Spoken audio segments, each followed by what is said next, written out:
Hi friends, உங்கள் செல்வி தேனி பொண்ணு. இன்றைக்கி 4 மணிக்கெல்லாம் கோயிலுக்கு கிளம்பிட்டோம். எங்கே அப்படின்னா அக்கா வீட்டுக்கு போயிட்டு அக்கா வீட்டிலேருந்து அக்காங்க தான் எங்களை பிக்கப் பண்ணிட்டு போகிறாங்க. வேன் பிடிச்சிருந்ததுனால அவங்க கூட சேர்ந்தே சித்திரை 1ஆம் தேதி எடுத்த வீடியோவை எப்போ அப்லோட் பண்ணுறேன்னு பார்த்தீங்களா? டைமே இல்லைங்க. மிஞ்சி போனது 20 நாள் லீவுக்கு வந்து அவசரமாக கிளம்பி அப்படியே வந்ததுனால வீடியோஸ் எதையுமே எடிட் பண்ண கூட டைம் இல்லாமல் தான் இருந்தேன். அதுக்காக ஒரு சாரி. வேன் பிடிச்சிருந்ததுனால எல்லாரும் வேனில் கிளம்பிட்டோம். ஒரு 4-5 ஃபேமிலி சேர்ந்து தான் போயிருந்தோம். எங்கே அப்படின்னா அழகர் கோயிலுக்கு தாங்க வந்திருக்கோம். சித்திரை 1 அன்னைக்கு அந்த 18ஆம் படி கருப்பனை பார்த்தது ரொம்ப மனசுக்கு நிறைவாக இருந்துச்சு. போக போக ஃபோட்டோ வீடியோஸ் அலௌடு இல்லைன்னு சொன்னாங்க. அதனால் தூரத்தில் இருந்து மட்டும் ஒரு சின்ன சின்ன கிளிப் எடுத்திருக்கேன். மதுரையை பார்க்காதது, இந்த அழகர் கோயிலுக்கு போகாதவங்க மட்டும் இந்த வீடியோ ஸ்கிப் பண்ணாமல் லாஸ்ட் வரைக்கும் பாருங்கள். ஏன்னா நான் பார்த்ததை உங்களுக்கு காமிக்கணுன்றதுக்காக தான். எடுக்கக்கூடாதுன்னு சொல்கிற இடத்துல கூட சின்ன சின்ன கிளிப் எடுத்து அட்டாச் பண்ணுறோம். அதை அவாய்ட் பண்ணிவிட்டு யாரும் போயிடாதீங்க. எல்லாரும் கருப்பனை நல்லபடியாக கும்பிட்டுக்கோங்க. எது நடந்தாலும் நல்லதே நடக்கும். அதே மாதிரி தாய் கலவி மூவியில் நடித்த இந்த சிஸ்டர் எங்ககிட்ட ஒரு கையில் மாலை கொடுத்து என் பையன் நேஷ்னல் அவார்டு வாங்கணும்னு வேண்டிக்கோங்கன்னு சொல்லி எங்கிட்ட கொடுத்தது மனசு நிறைவாக இருந்துச்சு. அவங்களுக்கும் நினச்சிட்டு அப்படியே நாங்கள் பெருமாளை தரிசனிக்கலாம் அப்படின்னு சொல்லிட்டு உள்ளே போனால் வெயிலுங்க, சரியான வெயில். மதுரைக்குள்ளே இவ்வளோ வெயில் அடிச்சு அப்பா ஒன்றுமே முடியவே இல்லை. செப்பலை வேற இதில் அவுத்து வச்சுட்டு எல்லாரும் ஓடி ஓடி அந்த பக்கம் இந்த பக்கம்னு நின்றுட்டு இருந்தோம். தண்ணி தவி வேற எடுத்துருச்சு. உண்மையிலே போகிறவங்க உள்ள வரைக்கும் செப்பல் போகலாம். அந்த கோயிலுக்கு முன்னாடியே செப்பல் கழட்டி வைக்கிறதுக்கு இடம் இருக்குது. அதெல்லாம் பார்த்துட்டு போங்க. அவுத்து வச்சுட்டு வண்டியில் வச்சுட்டு போயிடாதீங்க. நாங்கள் சாமியை தரிசனம் பண்ணிட்டு வந்துட்டோம். ஏன்னா உள்ளே ஃபோன் அலௌடு கிடையாது.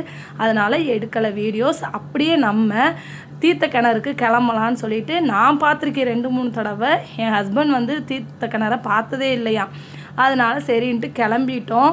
இறங்கி வண்டியை நிப்பாட்டின உடனே அழகர் கோயில்னாலே நம்ம ஆள் இல்லாமையா பார்த்தீங்களா? அவங்கவுங்க இஷ்டத்துக்கு திரிஞ்சாங்க. எல்லாரோட பைக்கிலையும் செக் பண்ணுற வேலையெல்லாம் அவங்க தான் பார்க்குறாங்க. எல்லார் பைக்கையும் அப்படியே உள்ள அது என்ன இருக்குது இது என்ன இருக்குதுன்னு சொல்லிட்டு கண்ணாடியெல்லாம் உடச்சி விட்ருச்சுங்க. அப்படியே நாங்கள் மேலே கிளம்பிட்டோம். சரி ஃபஸ்ட்டு நீ தீர்த்த தொட்டியில் போய் குளிச்சுட்டு தான் அந்த முருகனை பார்க்க முடியும்னு சொன்னதுனால நம்மளுக்கு சித்திரை 1 அன்னைக்கே முருகனை பார்க்குறதுக்கு அது 7 படை வீடு கொண்ட ஒரு படையை நம்ம பார்க்கணுன்றப்ப எவ்வளோ சந்தோஷமாக இருந்துச்சு. சொல்ல வார்த்தையே இல்லை. முருகனை பிடிச்சவங்க எல்லாருக்குமே தெரியும். மறக்காமல் முருகனை எத்தனை பேர்த்துக்கு பிடிக்கும்னு கமெண்ட்டில் சொல்லிடுங்க. அப்படியே மேலே ஏற கொஞ்சம் தூரன்ற மாதிரி என் வீட்டுக்காரரை சொல்லியே கூப்பிட்டு போனேன். அவர் ஃபஸ்ட் டைம் வர்றதுனால எங்கே இருக்குன்னு கேட்டுகிட்டே வந்தாரா. இன்னும் கொஞ்சம் தூரங்கன்னு சொல்லிட்டு கடைசியில் அடிக்கிற வெயிலில் 10 ரூபா ஜூஸை கூட 18 ரூபான்னு விற்றாங்க. தண்ணி பாட்டில் 15 ரூபாதை கூட 30 ரூபான்னு விற்றாங்க. என்ன பண்ணுறது? நடந்து போகிற இந்த வெயிலில் அங்கங்கே உட்காந்து குடிச்சுக்கிட்டு நடந்து போயிட்டே இருந்தோம். ஒரு இதுக்கு மேலே நட்டு குத்தலாக இருக்காங்க. அதனால் ஏறவே முடியலை. கஷ்டமாயிருச்சு. நான் வீடியோ எடுத்துகிட்டு இருக்கேன். எங்கள் அக்கா திட்டிகிட்டு இருக்கா. ஏற முடியாமல் இருக்கா.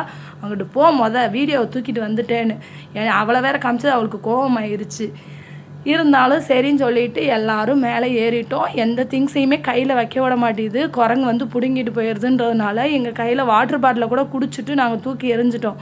ஒரு ஸ்நாக்ஸ் வாங்கி பசங்களுக்கு கொடுக்கணும்னு நினச்சா கூட இந்த குரங்குகள் தொல்லை தாங்க முடியலையா. அதனால் ஒளிச்சு வச்சு தான் கொடுத்துட்டு வந்துருந்தோம். செப்பலை கலட்டுறதுக்கு அங்கேயே இடம் இருக்குது. அதனால் யாருமே வண்டியில் தயவு செய்து செப்பலை அவுத்து வச்சுட்டு போயிடாதீங்க. ஏன்னா அவஸ்தைப்பட்டதுனால தான் உங்ககிட்ட சொல்கிறேன். வெயில் அடிக்கிறதுக்கு காலெல்லாம் அப்படியேவும் தீப்பந்தத்தில் இறங்கின மாதிரி ஒரு ஃபீல் ஆயிடுச்சு. அங்கங்கே ஆனால் சின்ன சின்ன மேட்டு மாதிரி கூட விரித்து தான் விட்டுருக்காங்க. என் வீட்டுக்காரர் இங்கே இருக்கோ எவ்வளோ தூரம் இருக்குது இன்னமும் கேட்டுகிட்டே இருந்தாங்க. அவங்களுக்கு உடனே ஃபஸ்ட் டைம் போகிறதுனால ஒரே எக்ஸைட்மெண்ட். இந்த இடத்த நான் பார்த்ததே கிடையாது அப்படின்னு சொல்லிட்டு நாங்களும் செப்பலை கட்டணமே இல்லாத காலணிகளில் போய் அவுத்து வச்சுட்டு படியில் ஏற ஆரம்பிச்சிட்டோம். போகிறப்பே எங்கள் அண்ணா தலையில் தூக்குனது எங்கள் அண்ணா பசங்களை இறக்கியே விடலைங்க. எத்தனை பேர் இந்த கோயிலுக்கு வந்திருக்கீங்க? இந்த அழகர் கோயிலை மட்டும் பார்த்துட்டு 18ஆம் கடிப்பனை மட்டும் சாமி கும்பிட்டுட்டு அப்படியே போனவங்க எத்தனை பேர்? இல்லை இந்த கோயிலுக்கு தரிசனம் பண்ணி உங்களுக்கு எப்படி நல்லதெல்லாம் நடந்துச்சுன்னு சொல்லிட்டு கமெண்ட்டில் சொல்லுங்கள். ஏன்னா சித்திரை 1 அன்னைக்கு நம்ம இவ்வளோ தரிசனமும் தீர்த்த தொட்டியில் போய் குளித்ததும் ரொம்ப சந்தோஷமாக இருந்துச்சு.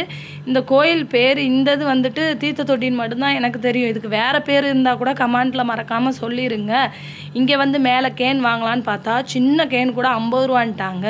நாங்கள் என்ன பண்ணோம், சரி ஒன்று வாங்கிடுவோமேன்னு சொல்லிட்டு வாங்கிட்டு சாமி பார்க்க அவ்வளோ சூப்பராக இருந்தாங்க. அங்கேயும் மொபைல் அலௌடு இல்லை, அதுவும் இல்லாமல் தண்ணி எல்லாம் ஆயிரும்னு சொல்லிட்டு அப்படியே முடிச்சுட்டு வந்தாச்சு. என் பையன் வந்துட்டு எந்த கோயில் மலை கோயிலாக இருந்தாலும் நான் நிறைய இடத்துல பார்க்குறேன், கல்லை அடிக்கி வைக்கிறாங்க இந்த மாதிரி வீடு கட்டணும் அப்படின்னு சொல்லிட்டு. என் பையனும் எங்கள் அக்கா பொண்ணும் 2 பேரும் சேர்ந்து அவங்க இஷ்டத்துக்கு ஒரு 4-5 கல்லை எடுத்து கட்டி வச்சு நானும் இதே மாதிரி வீடு கட்டுவேன்னு வேண்டிட்டு வந்தாங்க. இது எதுக்குன்றதையும் மறக்காமல் கமெண்டில் சொல்லுங்கள். நான் நிறைய கோயிலில், வைஷ்ணவி கோயிலில் ஜம்முலையே பார்த்தீங்க, அடுக்கடுக்காக கல்லை அடுக்கி வச்சுருந்தாங்க. ஒரு வேளை அந்த மாதிரி நினச்சா நடக்கும்ன்றது ஒரு சாஸ்திரமாக இருக்கும். நாங்கள் அப்படியே அந்த ஈரத்தோடு வந்து முருகனை தரிசனம் பண்ணலான்னு சொல்லிட்டு எங்கள் அம்மாவுக்காக வெயிட் பண்ணிவிட்டு கொஞ்சம் நேரம் உட்காந்தாச்சு. ஏன்னா வெயிலில் நடந்து வந்தப்பே அந்த தீர்த்த தொட்டியில் நிறைஞ்சது எல்லாருக்குமே காஞ்சிருச்சு துணியெல்லாம். அங்கேயே துணி எடுத்துகிட்டு போய் மாற்றுறவங்களாம் இருக்காங்க. நம்ம அந்த மாதிரிலாம் பண்ணல, அப்படியே நடந்து வந்தோம். அந்த வெயிலே அதுவே காஞ்சிருச்சு.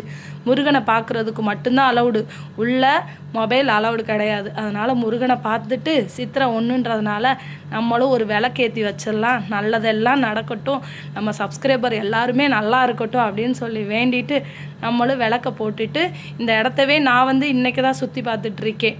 அப்படியே விளக்கு போட்டுட்டு சாமி கும்பிட்டுட்டு சாப்பிட்லான்னு சொல்லிட்டு எல்லாருமே கிளம்பிட்டோம்.